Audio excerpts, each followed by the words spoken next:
안녕하세요. 전 30대 딸을 둔 70대 엄마입니다. 제가 결혼도 늦고 자식도 늦어서 그런지 아직도 엄마 소리를 듣는 게 가장 좋아요. 저희 돌아가신 엄마를 생각하면 나이 든 내가 아직도 다 큰 어른이 아니라 어린애로 보일까 싶었는데 제가 엄마가 되고 나이가 들어보니 그 마음을 알 것 같네요. 30이 훌쩍 넘은 제 딸을 보면서 아직도 아기 같고 제 손길과 보호가 필요한 것 같아 항상 눈이 가고 뭐 하나라도 더 해주고 싶은 마음이에요. 아마 이 세상 모든 엄마들의 마음이 저와 같지 않을까 생각합니다. 그리고 다들 자식이라면 정말 소중하게 생각할 거예요. 그런 딸이 결혼을 해서 시어머니 되는 사람에게 괴롭힘을 당했다는 걸 알면 눈이 돌아갈 테고요. 뭐 정도에 따라 반응이 다르겠지만 뭐 어쩌다 보니 제 딸은 좀 악독한 시어머니를 만나 고생을 하게 됐고 저는 눈이 돌아가게 됐네요. 그럼 저와 제 남편이 그리고 제 딸이 어떤 사람과 만나게 됐는지 오늘 이곳에서 얘기해 보도록 하겠습니다.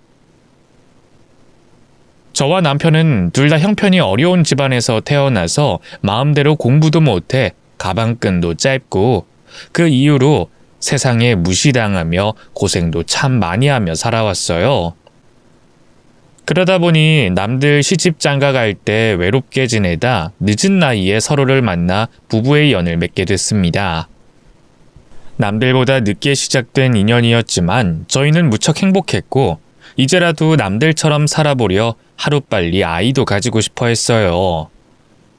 하지만 간절한 마음과 달리 저희 부부에게 아이는 쉽게 찾아와 주지 않았습니다. 누구보다 아이를 가지고 싶었지만 좋은 소식이 들리지 않더라고요. 그럼에도 포기하지 않고 아이를 갖기 위해 열심히 노력을 했지만 계속해서 반복되는 실패로 인해 매번 실망만 느끼며 점점 지쳐가게 됐죠.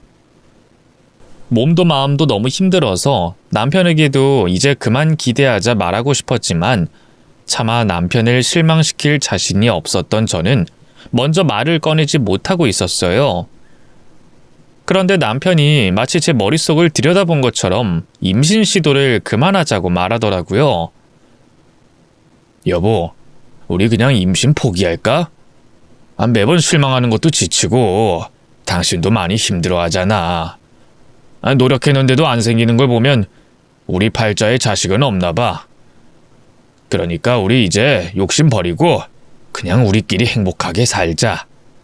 내가 더 잘할게. 누구보다 아이를 원했던 사람이 저를 먼저 생각해서 걱정해 주는 것이 너무 고마웠어요.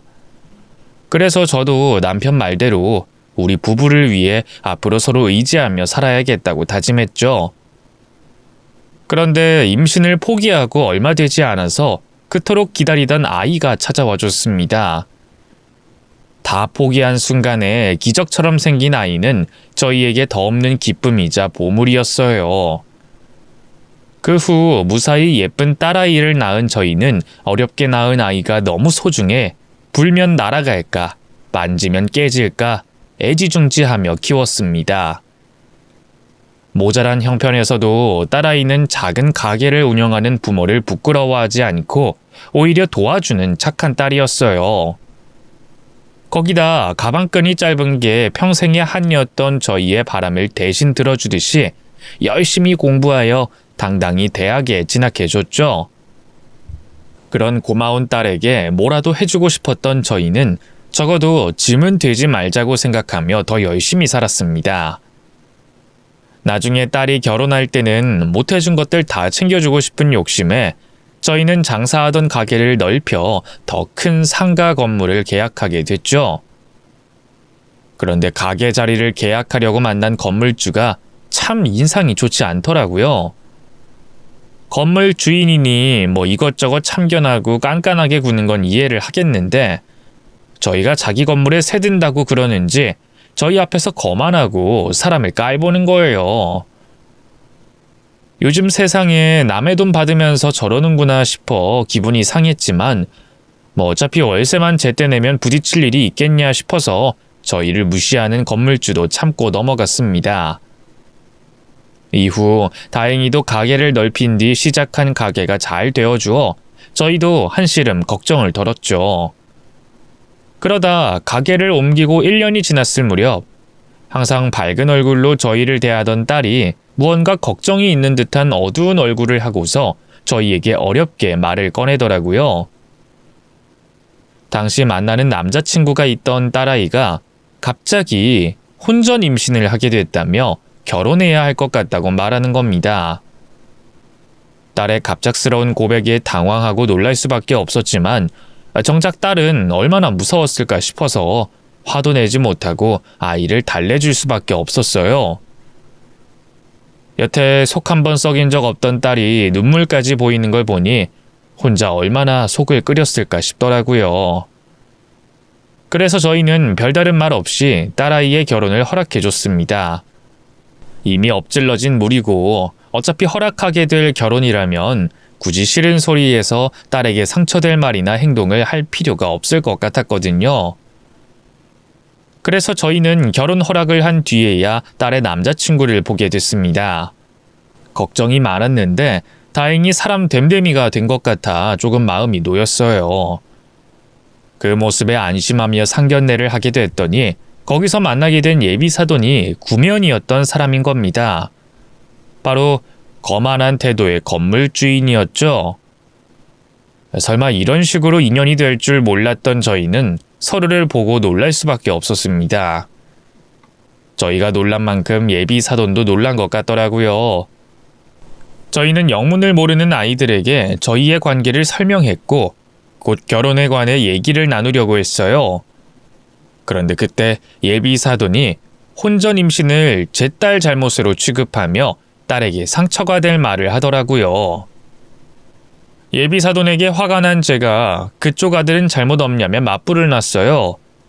그러다 딸 결혼에 문제가 생길까 걱정하던 남편이 저를 말렸습니다. 남편 덕에 겨우 진정하고 아이들 결혼에 대해 합의를 보게 됐지만 그 사돈은 저희 딸을 끝까지 못마땅해 하는 듯 했고 저도 괜히 제 딸 탓을 하는 사돈이 불편하기만 했죠. 그런데 그날 상견례 이후 사돈이 갑자기 저희 가게로 찾아와 그날 미처 말하지 않은 본심을 말하며 세입자인 저희를 무시하는 겁니다. 자기네 건물세 들어있는 저희가 감히 건물주인 자신과 사돈을 맺냐며 수준을 운운하더라고요. 그렇게 저희 집을 무시하며 갑질을 하는데 건물주 앞에서도 을이고 딸 가진 부모로서도 을이었던 저희는 아무런 말도 못하고 그 수모를 참을 수밖에 없었어요. 화는 났지만 이제 와서 애들 결혼을 엎을 것도 아니고 딸아이 앞길을 막을 수가 없었으니까요. 그래도 딸아이 앞에서는 저희에게 사돈 대접을 해줘 다행이라 생각했죠. 저희는 딸을 걱정시키지 않는 것으로 만족하며 딸아이의 결혼을 시키게 됐습니다. 딸과 사위 모두 이제 막 대학을 졸업했기 때문에 경제적으로 준비가 덜 돼 있었어요. 그래서 경제적으로 여유가 많던 사돈댁에서 지내다 돈을 모아 분가를 하기로 했죠. 당연히 딸을 시집 보낸 엄마로서 걱정이 됐어요. 처음 하는 시집살이에 시어머니와 함께하는 시댁 생활이었으니까 말이죠. 그래서 연락을 몰래 해가면서 딸아이가 잘 지내고 있는지 확인을 했습니다. 다행히 뱃속 손주 때문인지 아니면 이제 제 딸을 며느리로서 인정을 했는지 딸은 별다른 일 없이 시어머니 예쁨을 받으며 잘 지낸다고 했죠. 정말 다행이라고 생각했어요. 그런데 이 사돈이라는 사람은 딸에게 대하는 것과 달리 저희에게는 잘해주지 않았죠. 오히려 더 간섭이 심해졌습니다. 임대차 계약 이후 단 한 번도 찾아오지 않던 사돈이 우리가 아이들의 결혼으로 사돈 관계를 맺은 후에는 수시로 찾아와 이것저것 참견을 했어요. 따로 관리인도 있었고 저희 가게 주변은 청소했는데도 불구하고 건물 반대편과 계단까지 지적하면서 건물 청소를 시키기도 했고 주차 문제와 관리비 문제로도 괜한 시비를 걸어왔죠. 사돈이 됐다고 더 편의를 봐줄 거란 생각은 안 했지만 간섭과 시비가 생길 줄은 몰랐었습니다. 거기다 억지를 부리면서까지 그럴 줄은 몰랐죠. 억울하게 당한 일에 당연히 입이 근질근질했지만 이 사돈에게는 입도 뻥끗하지 않았어요. 혹시 저와 남편이 한 행동과 말 때문에 딸에게 피해가 갈까 봐서 말이죠. 그래도 그 정도까지는 좀 유별난 건물주라고 생각하면 넘어갈 수 있었습니다. 가끔 건물주 중에 심보가 못된 사람들이 있거든요. 사돈도 그런 사람 중 하나라고 생각하고 굴욕스러운 여러 일들을 참고 있었죠. 그러던 어느 날 가게를 오픈하면서 생긴 빚을 다 갚고 이제야 돈을 벌어가던 우리 부부에게 막을 수 없는 위기가 찾아오고야 합니다. 코로나가 터졌던 거예요. 가벼운 질병으로 생각하던 코로나가 삽시간에 전국 여러 사람에게 퍼져가며 전 세계적인 문제가 돼버렸습니다. 일상이 멈추게 됐죠. 아마 그때 많은 분들이 힘드셨을 텐데 저희같이 음식 파는 자영업자들에게는 특히 더 힘든 상황이었습니다. 그때 매출이 곤두박질을 쳤어요. 더 정확히 말하자면 마이너스인 매출이었죠. 하필 단체 손님이 주였던 저희 가게로서는 다른 옆 가게들이 손님을 조금이라도 받을 때 한 명도 못 받곤 했습니다. 손해가 커도 너무 컸었죠. 거기다 코로나가 터지기 직전 임대 재계약을 하게 된 바람에 장사를 쉴 수도 없었어요. 매달 큰 금액의 월세가 나갔으니까요. 재계약을 한 걸 그렇게 후회했습니다. 사실 임대인이 사돈이라는 게 불편해서 가게를 옮길 생각도 있었거든요. 근데 사돈이 생색이라는 생색은 다 내면서 세를 깎아주는 척을 했습니다. 결국엔 말을 받고 올려받을 수 있는 만큼 올려받았지만 말이죠. 그런 사돈에게 월세 관련으로 이해를 부탁해봤자 듣기 싫은 소리나 듣고 거절을 당할 게 뻔했습니다. 그래서 다른 건 몰라도 어떻게든 월세라도 벌어야 했죠. 그때부터 남편과 제가 가게 일을 멈추고 일용직 아르바이트를 나가게 됐어요. 남편은 택배 일을 시작했고 저는 물류업체에서 일을 했죠. 그런데 그 힘든 시기 뜻밖의 소리를 사돈의 입에서 듣게 됐습니다. 어머, 요 몇 달 사이에 사돈 두 분 얼굴이 폭삭 늙으셨어요. 이젠 정말 할머니 할아버지로 보겠어요. 이렇게 상황이 힘드시면 먼저 말씀을 하시지 왜 무식하게 고집을 피우세요? 앞으로 월세 낼 형편 안 되면 내지 마시고 상황 나아지면 그때 천천히 갚으세요. 어머, 정말요? 정말 감사합니다, 사돈. 저희가 말씀을 드리려고 할까 하다가 폐를 끼치는 것 같아 차마 말씀을 못 드렸는데 정말 감사합니다. 솔직히 민폐는 맞죠. 계약서까지 쓴 약속을 어기는 건데. 근데 우리가 사돈이니까 내가 특별히 봐주는 거예요. 그러니까 더 많이 고마워하세요. 그리고 이 건물 다른 사람들에게는 비밀이에요. 내가 정말 특별히 사돈 가게만 봐주는 거니까. 알겠죠? 이왕 선심 쓰는 일에 말도 예쁘게 하면 좋으련만 사돈은 특유의 시건방짐을 유지하면서 저희에게 도움을 줬습니다. 그래도 그땐 사돈이 마냥 고마웠어요. 사람이 좀 못되긴 해도 가족은 챙기는 모양이다 생각하면서 사돈을 다시 보게 됐죠. 그렇게 사돈 덕에 우리 부부는 한숨을 돌릴 수 있었습니다. 이후 오락가락하는 정부 지침으로 가게를 열어 손님을 받을 때도 있었고 못 받을 때도 있었지만 다행히 먹고 살 활로는 찾았어요. 배달을 할 수 있었거든요. 원래 팔던 음식을 1, 2인분으로 나눠 팔게 되며 배달을 시작했고 이전만큼은 아니지만 그래도 입에 풀칠할 수 있을 만큼의 돈은 벌었습니다. 그런데 그때부터 사돈이 걸핏하면 배달을 시키기 시작했어요. 그러면서 배달 대행은 음식이 식는다며 꼭 우리가 직접 배달 오기를 바랬죠. 솔직히 껄끄러웠습니다. 배달원이 없는 것도 아닌데 꼭 저희 보고 음식을 갖다 달라고 했으니 딸아이가 그 모습을 보면 어떻게 생각하겠어요. 그래서 몇 번이나 음식이 식지 않게 보내주겠다고 말했는데 사돈은 협박하듯이 월세를 봐주는 걸 입에 담았죠. 그래서 못 오겠다고요? 나 입이 예민해서 음식 식으면 냄새 때문에 못 먹는 게 많아요. 저기 내가 사돈 사정 안 봐줬으면 이런 부탁하지도 않겠는데 내가 지금 두 분 사정 엄청 많이 봐주고 있지 않아요? 내가 계산기 두들겨 봐야 하나? 아유, 아니에요. 알겠습니다. 제가 바로 가져다 드릴게요. 그러게, 다음부턴 괜히 이런 말 꺼내게 하지 마세요. 아니, 꼭 협박하는 것 같아서 제 기분도 안 좋잖아요. 알겠죠?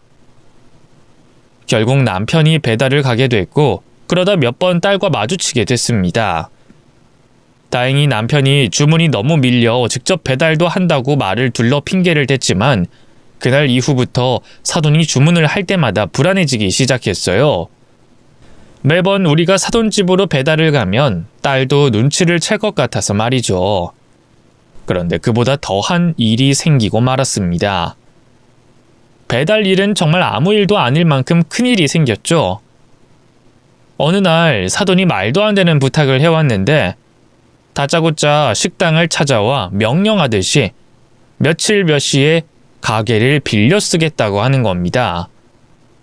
저희에게는 음식을 준비하라고 말하면서 말이죠. 그런데 다들 아시겠지만 이 코로나 시기 사회적 거리두기로 인해 인원 제한이 있었잖아요. 그래서 단체 손님을 받을 수가 없다고 하는데도 사돈은 막무가내로 요구를 해왔습니다. 아니, 가게 찾아오는 손님도 얼마 없는데 왜 안 된다는 거예요? 저희가 받고 싶어도 그럴 수가 없는 상황이에요. 아시잖아요. 요즘에 코로나 때문에 단체 손님도 못 받고 9시면 문 닫아야 하는 거.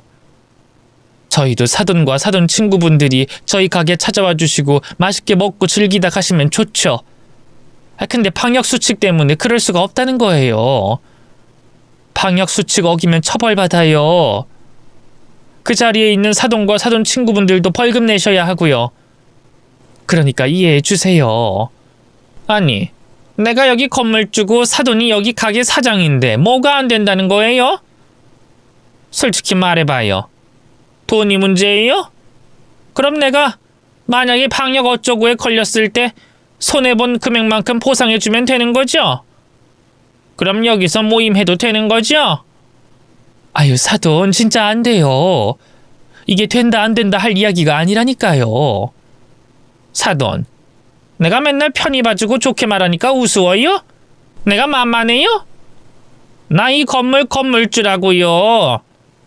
내가 영업 못하게 해볼까요? 아니면 지금 밀린 임대료 가지고 곤란하게 해줘요? 아니, 그건 사돈께서 상황이 나아지면 상황이든 나발이든 지금 내가 내 건물을 좀 쓰겠다는데 왜 이렇게 말이 많아요? 내가 돈 챙겨줄 테니까 아까 말한 날짜 그 시간에 준비 좀 해줘요. 아이, 사돈, 그러다 걸리기라도 하면 저희 정말 힘들어요. 방역수칙 위반하면 상인들 사이에서도 상권 분위기 망쳤다고 눈치 준다고요. 걔들이 사돈 월세 대신 내준다고 해요? 아니면 내가 사람들 말 듣고 월세 봐주고 있나? 잔말 말고 여기 그날 모임에 예약금 줬으니 세팅 다 해놔요. 방역 모시기야 뭐 문 닫고 유리창 가리면 되는 거지. 만약에 끝까지 안 된다고 하면 내가 문 열고 들어와서라도 모임 가집니다. 알겠죠? 이후에도 몇 번이나 저와 남편이 단체 모임은 안 된다고 말했지만 사돈은 딸아이에게 월세가 밀린 이야기를 하겠다며 저희 두 사람을 압박해왔습니다. 결국 울며 겨자 먹기로 사돈의 모임을 저희 가게에서 하게 됐죠. 그래도 저희 나름대로 소음이 외부로 나가지 않게 준비를 갖췄습니다. 하지만 저희가 준비해뒀던 모든 게 헛수고가 될 만큼 사돈과 사돈의 친구들은 지저분하게 또 시끄럽게 모임을 즐겼습니다. 저기 사돈, 저기요. 왜요? 뭐 문제 있어요? 지금 다들 목소리가 너무 높아서 그런데 조금만 조용히 시켜주시면 안 돼요? 이러다 신고 들어가겠어요. 지금 제가 밖에 나갔다 왔는데 밖에서 소리가 다 들려요. 어디 창문이 열려있나 보죠. 그리고 다들 한창 신이 났는데 내가 어떻게 조용히 시켜요? 지금까지 신고 안 들어온 걸 보면 길에 신고할 사람도 없는 것 같은데. 사돈, 괜히 걱정하지 말고 저쪽 가서 쉬어요. 아니다. 이거 맛있네. 이거 좀 더 해와요. 내 친구들한테도 뭐 더 필요 없나 물어보고. 조용히 해달라고 부탁해도 이미 만취한 사돈과 사돈 친구들은 제 부탁을 귓등으로 듣지 않았습니다. 결국 저희가 안에서 들리는 소리를 밖으로 새어나가지 않게 조치를 취해야 했죠. 사전에 소리가 외부로 새어나가지 않게 만반의 준비를 했고 모임이 진행될 때 추가적으로 조치를 취했지만 그럼에도 여러 명이 만들어낸 소음은 밖으로 나갔습니다. 그리고 이를 수상하게 여긴 행인의 신고로 인해 단속 인력들과 경찰이 출동했죠. 결국 저희는 수칙 위반으로 인해 과태료와 함께 영업 10일간의 정지 처벌을 받게 됐어요. 안 그래도 힘든 시기 10일간의 영업 정지는 정말 큰 처벌이 됐습니다. 거기다 방역수칙 위반으로 거리 분위기를 망쳤다며 다른 상인들의 눈총도 받게 됐죠. 건물주의 압력이 있었다고 하지만 저희 잘못인 건 맞았어요. 그래서 억울해도 사돈과 사돈 친구들을 원망하지 않고 저희가 잘못했다고 생각했죠. 그렇게 마음을 추스르고 있었는데 사돈이 나타나서는 억지를 쓰는 겁니다. 신고가 들어간 게 저희 잘못이라면서 말이죠. 사돈, 내가 지금 내 친구들한테 무슨 꼴이 된 줄 알아요? 아니, 내가 며칠 전부터 준비하라고 했는데 단속인가 신고인가 그거 하나 못 빠져나가요? 내가 친구들한테 미안해서 벌금을 대신 내줘야 할 판이라니까. 아니 도대체 그동안 뭘 한 거예요? 제가 그래서 말씀드렸잖아요. 모임 가지면 안 된다고. 그리고 그날도 조용히 좀 해달라고 부탁드렸죠. 저희 나름대로는 준비할 수 있는 대로 다 했어요. 1층에 통요리로 된 가게를 소음에서 어떻게 더 완벽히 차단해요? 뭐예요? 그럼 지금 이게 전부 다 내 탓이라는 거예요? 내가 내 친구들한테 손가락질 받으려고 이 짓을 이렇게 만들었냐고요? 지들이 준비를 대충 해놓고서 왜 내 탓을 하고 난리야? 뭐라고요? 저기요 사돈, 누가 누구 탓을 했는데요? 그리고 솔직히 이게 누구 탓인데요? 저희가 저희 잘못도 있어서 말을 안 했는데 이번 일 사돈 때문에 생긴 일이잖아요. 사돈이 월세 얘기 꺼내고 내 딸 이야기까지 꺼내면서 협박하니까 우리가 어쩔 수 없이 허락한 거잖아요. 그리고 사돈만 피해봤어요? 저희는 영업정지에 과태료까지 물었어요. 그런데 어디서 피해자인 척해요? 뭐? 이 여자가 정말 보자 하니까 눈에 뵈는 게 없나? 그래서 뭐 어쩌자고요? 내 탓이라고? 그래 그럼 내 탓인가 보네. 대단한 세입자 나부랭이가 내 탓이라고 하는데 인정해야지. 그럼 대단하신 세입자 양반, 그만 내 건물에서 나가주시죠. 밀린 월세도 좀 내놓고. 뭐라고요? 이 사람이 또 협박을 해? 당신 건물주면 다야? 우리한테 해올 협박이 그것밖에 없어? 레파토리 좀 신박하게 바꿔봐. 맨날 같은 협박하니까 무섭지도 않네. 그리고 건물주면 건물주답게 굴어. 맨날 건물 문제 생기면 이 핑계 저 핑계 대고 도망이나 다니면서 당신 이 건물 나간 사람들이 얼마나 욕하는 줄 알아? 건물주 노릇도 못하면서 세입자들 달달 볶는다고. 당신이라면 전 세입자들이 치를 떨어. 이 근방에 소문 쫙 났던데 그건 알고 그래? 뭐? 이 여자가 정말. 왜? 할 말 없지? 남편 덕분에 코 한 번 풀지 않고 받은 건물 능력도 없이 가지고만 있으니까 대단한 신여성이라도 된 것 같아? 당신 정말 눈에 뵈는 게 없는 것 같은데. 그래 어디 한번 두고 보자고. 앞으로 어떤 일이 일어나나 한번 보자고.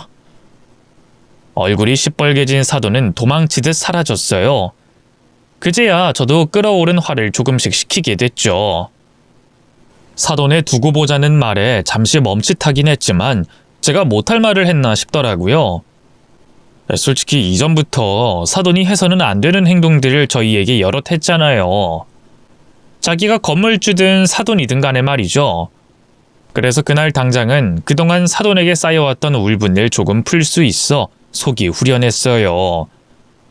하지만 시간이 지나면서 어쩔 수 없이 불안해지기 시작했죠. 사돈이 저에게만 해코지한다면 아무 상관없겠는데 같이 사는 딸에게 그날의 불똥이 튀어 괴롭힘을 당하면 어쩌나 싶어서 말입니다. 그 생각이 들자마자 딸아이가 괜찮은지 안부를 묻게 됐죠. 그런데 그날 이후 딸아이와 연락이 되지 않는 겁니다.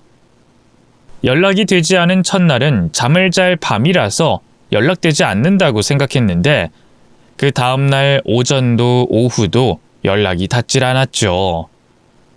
분명 그날의 소동으로 무슨 일이 생겼다고 생각한 저는 연락이 두절된 딸아이를 만나기 위해 사돈의 집으로 찾아갔습니다.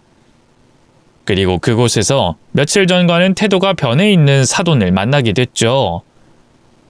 어머, 사돈, 저희 집엔 어쩐 일로 오셨어요? 안 그래도 제가 그날의 일로 연락을 드리려고 했는데, 제가 그날 일은... 우리 소연이 어딨어요? 네? 소연이요? 소연이를 왜 여기서 찾아요? 여기서 왜라뇨? 소연이 여기서 사니까 찾죠. 소연이 며칠 전부터 연락이 되질 않아요. 그런데 연락이 안 되는 날짜가 딱 사돈과 제가 말다툼을 벌였던 그날이라고요. 그날 사돈께서 돌아가시기 전에 저희한테 한 말 기억하시죠? 두고 보자고.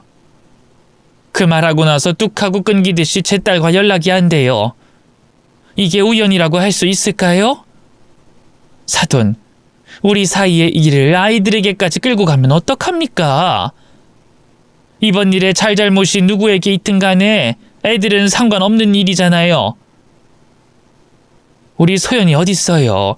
왜 연락이 안 되는 거예요? 잠시만요. 뭔가 오해가 있는 것 같은데 우선 저 소연이한테 아무 짓도 안 했습니다. 오히려 제가 소연이랑 한 집에 있다가 괜히 분풀이 할 것 같아서 어디 좀 가 있으라고 했다니까요. 아니, 소연이가 무슨 일이 있냐고 묻는 말에도 별일 아닌 것처럼 말하고 그간 애 낳고 키우느라 고생했으니 준영이 저한테 맡겨두고 잠시 쉬다 오라고 했고요. 아니, 소연이한테 제가 시어머니 되는 사람인데 사돈과 싸웠다고 솔직하게 말하면 창피하지 않겠습니까? 한 집에서 계속 얼굴 봐야 하는 사이인데. 그 말을 지금 저보고 믿으라고 하시는 거예요? 아니, 제가 왜 그런 거짓말을 하겠어요? 안 그래도 그날 일은 제가 잘못한 것 같아서 사돈께 사과하려고 했는데, 방금 사돈이 저희 집에 오셨을 때 제가 뭐라고 했습니까? 안 그래도 연락드리려는 중이었다고 말했잖아요. 제가 연락드려서 그날 일 사과하려고 했던 거예요. 그런데 갑자기 말 꺼낼 시간도 없이 물어보시니, 그럼 우리 소연이가 어딜 갔는데 연락이 안 돼요? 어디 간다는 말 못 들었어요? 아니, 소연이 며칠 전에 친정 간다고 나갔죠. 그래서 당연히 사돈과 좋은 시간 가지고 있는 줄 알았는데, 그럼 아예 연락이 안 돼요? 이게 무슨 일이지? 혹시 친구들 만나러 나갔는데 시어머니 나한테 솔직히 말하기가 그래서 친정을 갔다고 했나? 사돈은 아무것도 모른다는 표정을 짓고 있었지만 솔직히 믿음이 가진 않았습니다. 소연이 앞에서와 우리 앞에서의 얼굴이 다르긴 했지만 근본적으로 그다지 좋은 사람이라고 생각되진 않았으니까요. 그래서 제가 집 안쪽을 확인해 봤으면 싶었어요. 그럼 사돈, 실례가 안 된다면 집 안 좀 제가 봐도 될까요? 아니, 제가 이렇게까지 말하는데 못 믿으시는구나. 뭐 어쩔 수 없죠. 제가 한 행동이 있었는데. 그럼 안으로 들어가셔서 확인해 보세요. 저는 혹시 모르니까 그동안 소연이한테 연락해 볼게요. 제가 예상했던 것과 달리 사돈은 제가 집안을 둘러보는 걸 순순히 허락했습니다. 그 모습에 소연이가 이 집에 없을 수도 있다는 생각을 처음 하게 됐죠. 그리고 꼼꼼히 집안을 둘러본 결과 준영이는 있었지만 소연이는 보이지 않았어요. 그때부터 더 걱정됐습니다. 사돈 말처럼 소연이가 친구를 만나러 갔든 친정으로 오려고 했든 연락이 안 될 아이가 아니었거든요. 사돈 집에 딸아이가 없다는 걸 확인했으니 더 이상 이곳에 있을 이유가 없었어요. 빨리 경찰서로 찾아가 실종 신고를 해야 됐죠. 그런데 그때 사돈 입에서 깜짝 놀랄 만한 말이 나왔습니다. 아이, 사돈 이거 보세요. 소연이 친구들과 있는 게 맞아요. 지금 저한테 소연이 답장이 왔어요. 이 사돈도 휴대폰 한번 확인해 보세요. 소연이한테 연락이 왔어요?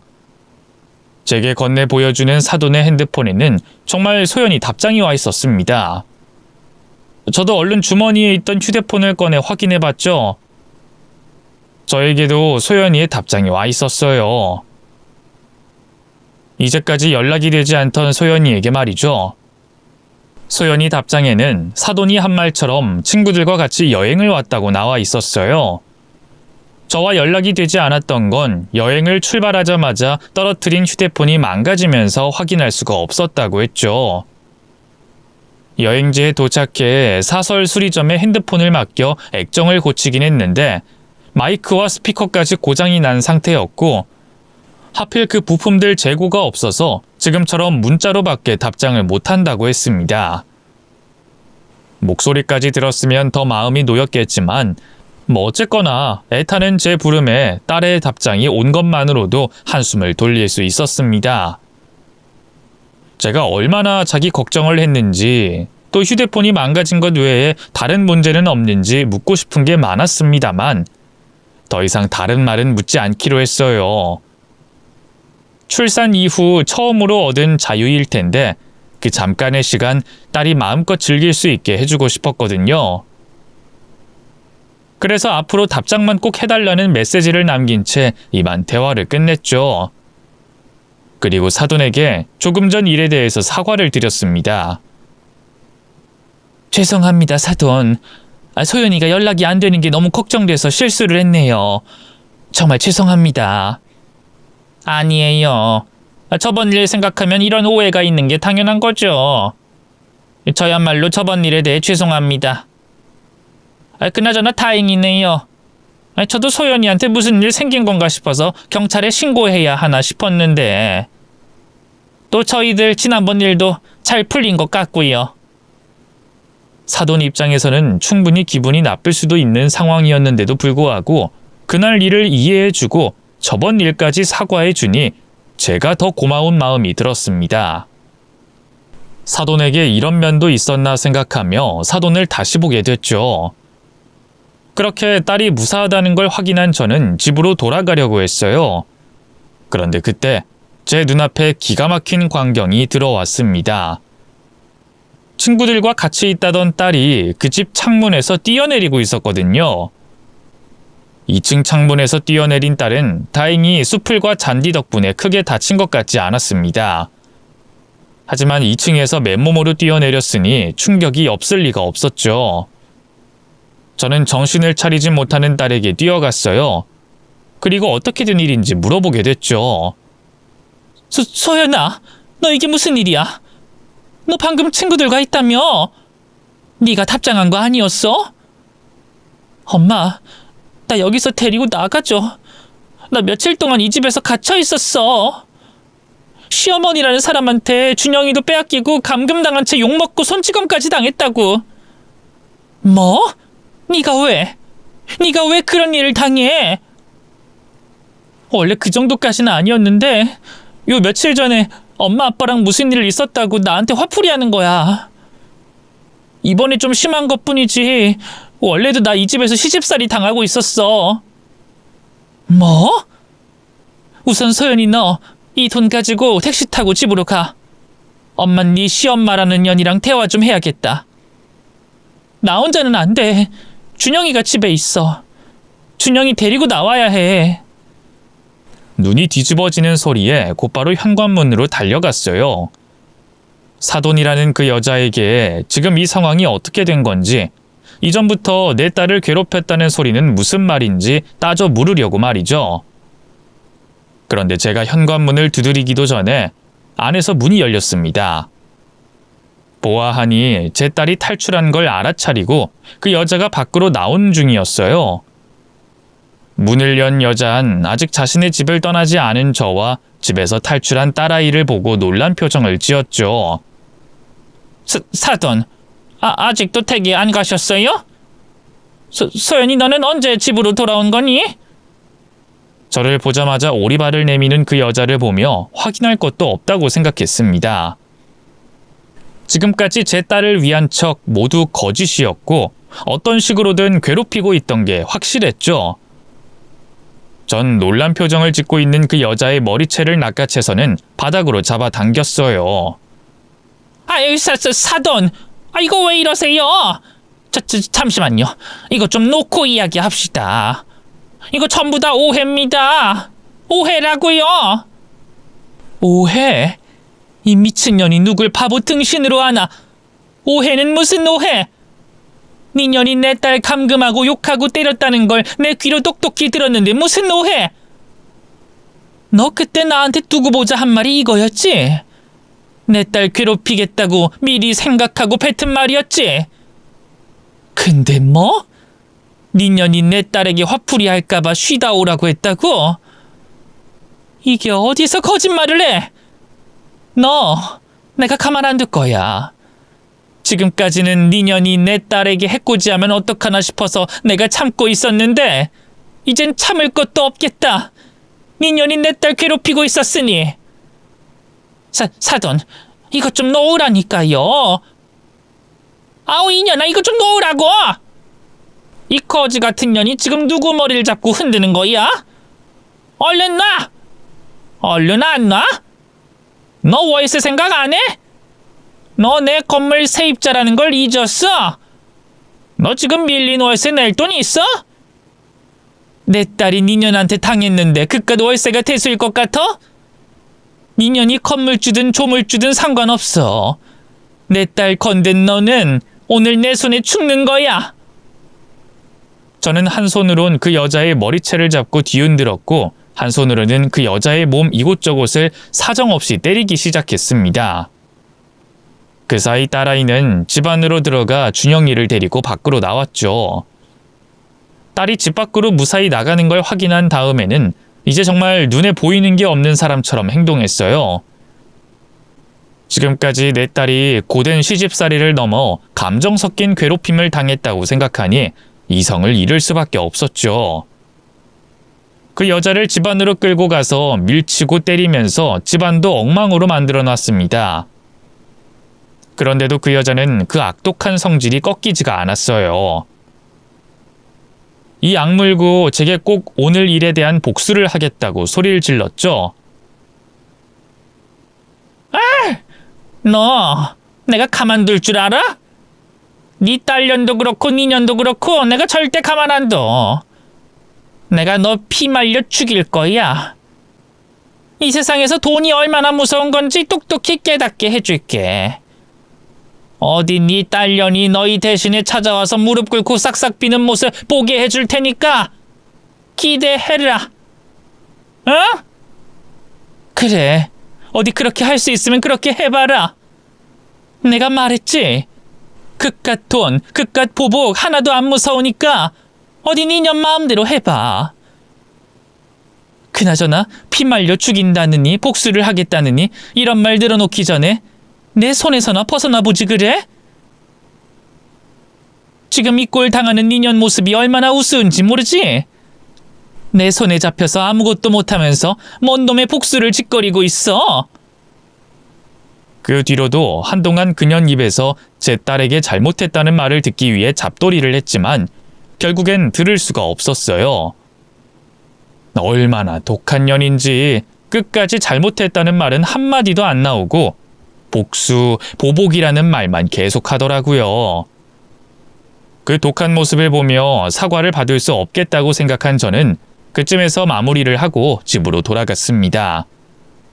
그리고는 집에 먼저 와 있던 딸에게 지금까지 무슨 일이 있었는지 묻게 됐고, 딸이 저희에게 알리지 않으려고 했던 일들을 모두 알게 됐죠. 엄마 아빠 두 분 앞에서는 제게 좋은 시어머니인 척 했지만 그 여자 저랑 단둘이 있을 땐 잠깐도 좋은 사람인 적 없었어요. 항상 저를 괴롭히려고만 했지. 결혼하기 전에는 제가 그의 배경 보고 돈을 노려 의도적으로 접근한 꽃뱀 취급을 했어요. 결혼 후에도 꽃뱀 취급하는 건 똑같았지만 거기에 거지 취급까지 했고요. 엄마 아빠가 그 여자 건물에서 장사하시니까 그걸 가지고 무시하고 협박하더라고요. 월세를 높인 다음 권리금 못 받아가게 할 거라는 등 사돈 관계가 수평적이어야 하는데 수준 차이가 너무 나서 사돈 대접을 할 수 없다는 등 제 앞에서 매일같이 엄마 아빠를 무시했어요. 또 낮에 잠깐도 쉴 수 없게 시집살이를 시켰고요. 폭언 폭행도 수시로 했었죠. 그러다 며칠 전에 잔뜩 화가 난 채로 집에 들어와서는 갑자기 제 휴대폰을 빼앗고 2층에 숨겨진 다락에 절 가두는 거예요. 이게 다 엄마 아빠 때문이라면서 두 분이 잘못했으니까 자식이 벌을 받아야 한다고. 그때부터 다락에 가둬둔 채 때리고 욕하고 화장실도 안 보내주고 준영이까지 떨어뜨려 놓고. 그러니까 그걸 왜 당하고 있었어? 결혼 전이든 초든 그녀한테 당하는 일이 있었으면 우리한테 말했어야지. 처음엔 제가 며느리로서 잘하면 괜찮아질 거라고 생각했어요. 그러다 아무리 내가 노력해도 안 된다는 걸 깨달았을 땐 코로나가 터져서. 그때 만약 제가 시모에게 당한 일을 밝히면 엄마 아빠 가게는 어떻게 해요? 매달 손해보는 돈이 얼만데. 또 그 여자가 제가 하는 거 봐서 엄마 아빠 가게 월세를 안 받겠다고 하니까 더 말할 수가 없었어요. 죄송해요. 딸아이에게 왜 이렇게 미련하냐고, 그깟 손해보는 게 뭐 그리 큰일이겠냐고 말하고 싶었지만 딸아이의 마음을 알 것 같아서 아무 말도 하지 못했습니다. 저도 남편도 딸에게 피해가 갈까봐 이제까지 그 여자에게 당해온 일을 숨기고 있었으니까요. 너무 늦었지만 지금이라도 당장 그 집과의 악연을 끊어야 했습니다. 그래서 딸에게 날이 밝는 대로 변호사 사무실을 찾아가 이혼을 준비하자고 했죠. 그런데 딸아이가 이혼은 안 된다고 하더라고요. 이혼이 안 된다니. 그럼 너 이런 일 겪고도 그 집 인간들과 같이 살겠다는 거야? 왜? 준영이 때문에 그래? 그게 아니라 저랑 그이 사이에는 아무런 문제가 없어요. 제가 그 여자한테 괴롭힘 당했다는 걸 모른다고요. 그 여자가 그이 앞에서는 또 착한 시어머니 연기를 해서요. 그게 말이 돼? 여태 몰랐다는 게? 그리고 이전까지야 몰랐다고 하자. 요 며칠간의 일을 모를 수가 있니? 네가 타락에 있으면 무슨 소리가 나긴 났을 텐데. 거기다 너랑 연락도 되지 않고 그이 출장 나가 있어요. 그리고 연락 관련으로는 아마 그 여자가 무슨 수를 쓴 것 같아요. 아까 제가 엄마에게 답장 보냈다고 했잖아요. 근데 그땐 제가 다락에 갇혀있을 텐데 제가 어떻게 문자를 보낼 수 있었겠어요. 제 휴대폰은 그 여자가 가지고 있는데. 그러니까 아마도 그 여자가 저인 척하면서 엄마한테 답장을 했을 거고, 그러면 그이에게도 똑같이 저인 척 연락했을 거예요. 그 사람 자기 엄마가 저에게 무슨 짓을 해왔는지 정말 아무것도 몰라요. 만약 그 사람이라도 없었으면 저 정말 그 집에서 단 하루도 못 견뎠을 거라고요.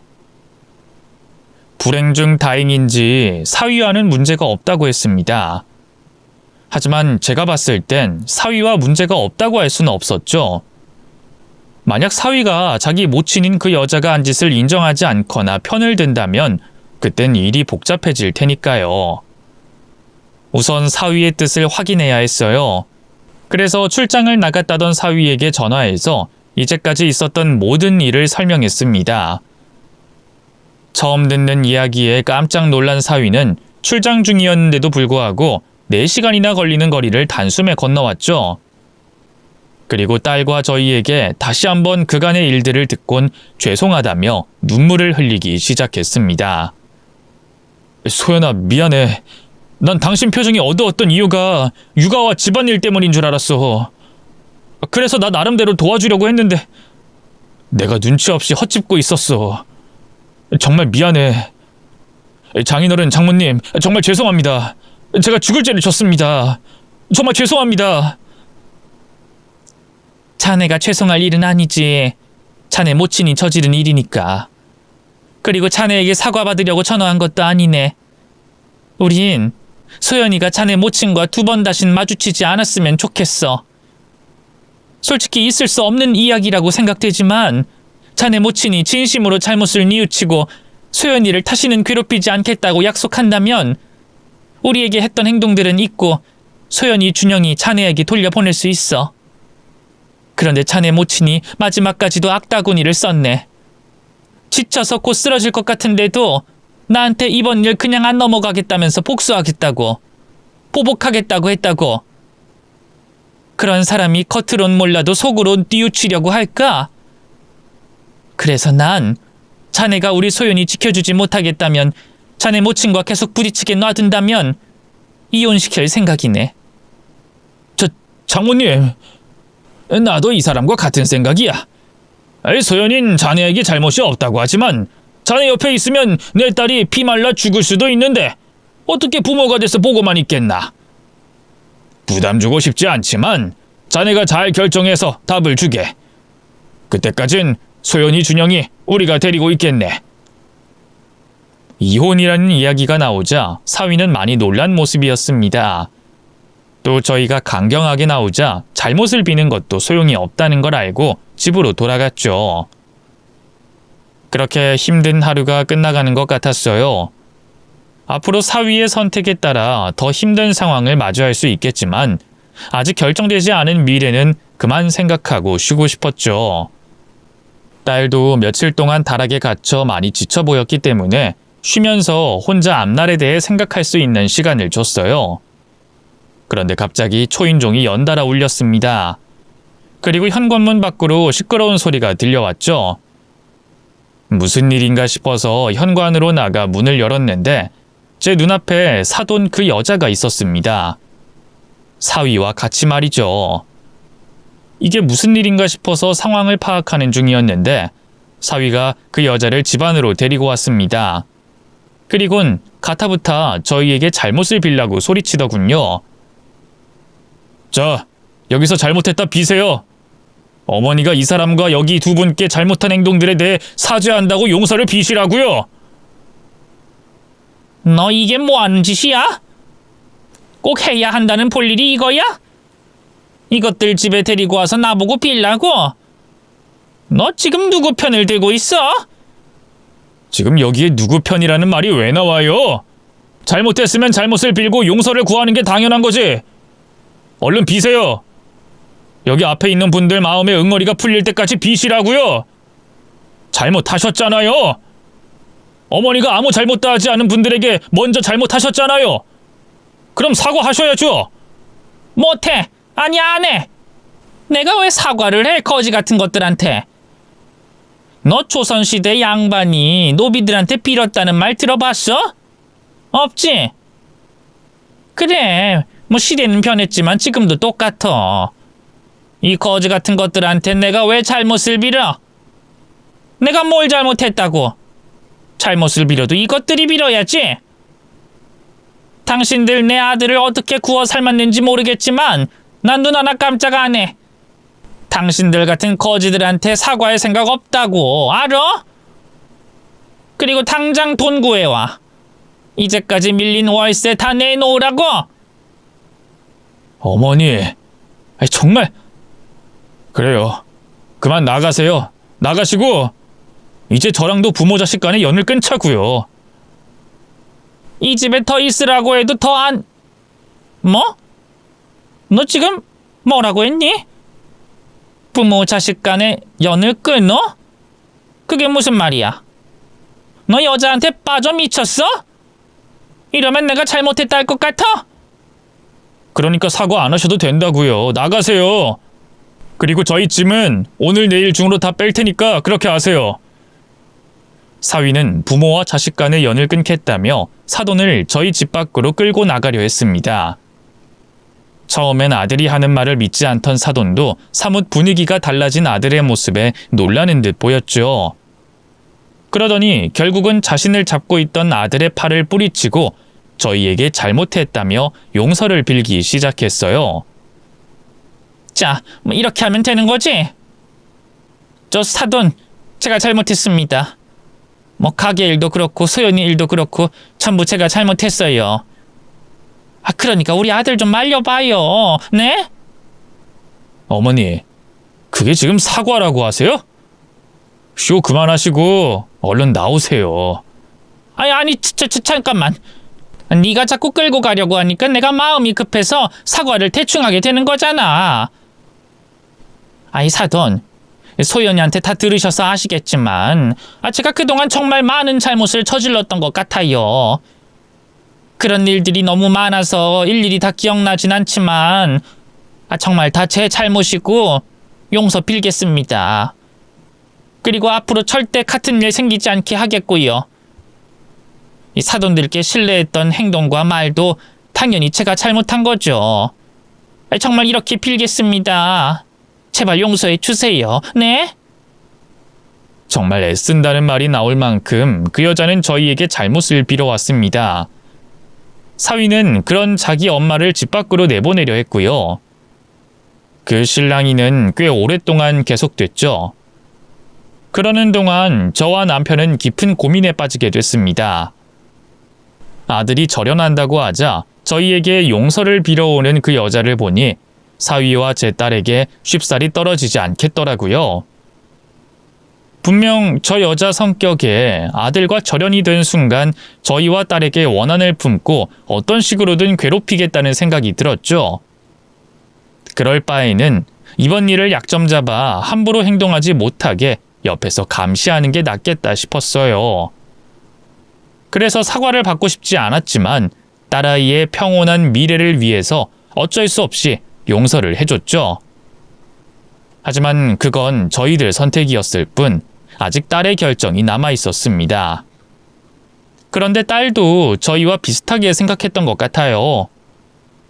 또 앞으로 한 번만 더 저희와 자신을 무시하거나 괴롭히려고 한다면 그땐 참지 않겠다는 말을 하고 시어머니인 그 여자를 용서해줬죠. 그제야 모든 게 끝났다고 생각한 사돈은 저희 집을 나가려고 했습니다. 그때 제가 한 번 더 불러 세워서 경고를 했어요. 같은 일이 있으면 참지 않겠다고 말이죠.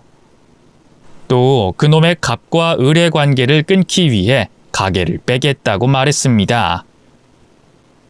저기 다 끝난 일이라는 거 아는데 높아심에 한 번 더 말할게요.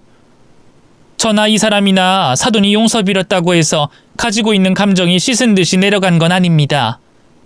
제 딸의 행복을 위해서 억지로 떠내려가게 보낸 거죠. 그래서 앞으론 지난 일 잊고 지내겠습니다만 한 번만 더 제 딸에게 또 저희에게 무시하거나 괴롭히려고 하신다면 그땐 그걸 알게 된 순간부터 끝입니다. 그러니 앞으로 조심해 주세요. 제 딸 예뻐해 주실 필요 없습니다. 그냥 괴롭히지만 말아주세요. 그리고 저희 밀린 월세 정리하고 부동산에 가게 자리 내놓겠습니다. 정 안 들어오면 계약 만료하고 나가는 걸로 하고요. 그러실 필요는 없는데. 아니요, 이게 맞는 것 같아요. 그래야 저희도 제 딸도 사돈 눈치 안 보죠. 그럼 자세한 건 나중에 만나서 말씀 나누기로 하고 오늘은 조심히 들어가세요. 그렇게 그 말을 마지막으로 사돈 그 여자와 같은 일이 반복되지 않게 하는 단도리를 마무리 지었습니다. 이후 저희는 가게 운영과 아르바이트를 하면서 밀린 월세와 내야 할 월세를 갚아 나갔습니다. 그러다 다행히 계약이 만료되기 전 큰 손해 없이 사돈의 건물에서 나올 수 있었어요. 지금은 가게 평수를 줄이긴 했지만 여전히 장사를 이어가는 중이에요. 코로나가 끝나 장사는 성업 중이고요. 딸과 사위는 그 일이 있고 난 뒤 곧바로 사돈집에서 분가를 했습니다. 그리고 지금까지 행복하게 잘 살고 있죠. 결과론적인 이야기지만 지금 와서 보면 그날 사돈을 용서한 선택이 올바른 결정이었다는 말을 할 만큼 모든 일이 잘 풀려가고 있습니다. 물론 언제 터질지 모르는 시한폭탄 같은 존재인 사돈 그 사람이 있지만 아직까지는 저희 부부와 사위의 눈치를 보고 있어서 약속을 어기는 일은 없었어요. 앞으로도 계속 긴장의 끈을 놓지 않고 사돈 그 여자를 감시하면서 이 평온한 하루하루가 이어지길 바라야겠죠. 나이 들어 참 고생한다는 생각이 들긴 드는데 소연이 엄마 아빠로서 부모 노릇을 하는 것 같아 기분이 좋을 때가 더 많습니다. 사실 자식들 다 키워놓고 나면 부모로서 다 큰 자식에게 해줄 게 없어서 시원섭섭할 때가 있잖아요. 그래서 재밌는 소일거리다 생각하면서 본업과 함께 딸의 평온함을 지켜보는 생활을 하고 있어요. 제 나이에 다른 건 바라는 거 없고요. 그저 우리 딸 소연이가 지금처럼만 누구의 미움도 받지 않고 괴롭힘도 당하지 않으며 행복하게 살았으면 좋겠네요. 그럼 이만 제 이야기를 마치도록 할게요. 읽어주셔서 감사합니다.